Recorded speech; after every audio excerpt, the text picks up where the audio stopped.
बुद्धिमान व्यक्ति हमेशा ये 3 बातें रखता है। गुप्त बुद्धिमान व्यक्तियों का समाज में एक खास मुकाम होता है। ऐसे लोग अपने कर्मों से लोगों लाभान्वित करते हैं। बुद्धिमान व्यक्ति अपने हर को रणनीति के तहत करने की कोशिश करता है।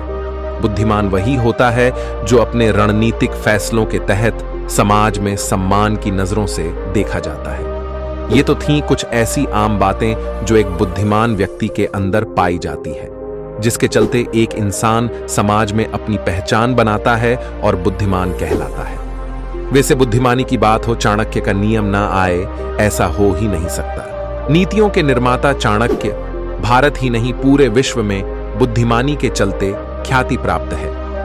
ये उनकी बुद्धिमानी ही कहेंगे कि उनकी मृत्यु के सैकड़ों वर्षों बाद भी वो किसी पहचान के मोहाज नहीं है।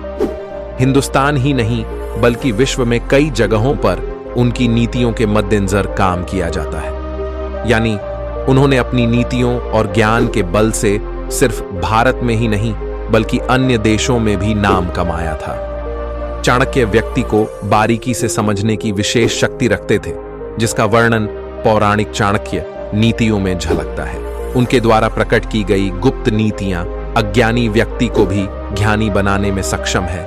ये नीतियां जीवन भर आपके काम आ सकती हैं।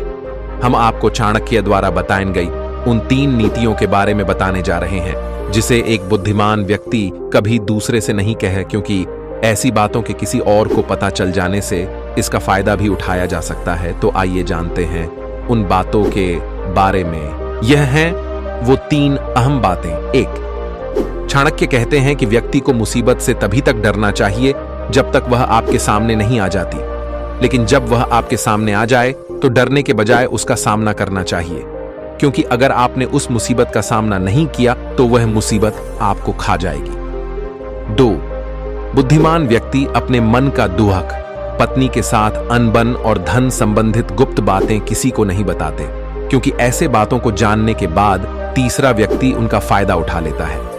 3, कई बार सांप जहरीला नहीं भी होता है, लेकिन बावजूद इसके वह उसका फन फैलाकर दुश्मन को डरा देता है। ठीक इसी तरह एक बुद्धिमान इंसान भी अपनी कमजोरी को लोगों के सामने प्रकट नहीं करते हैं।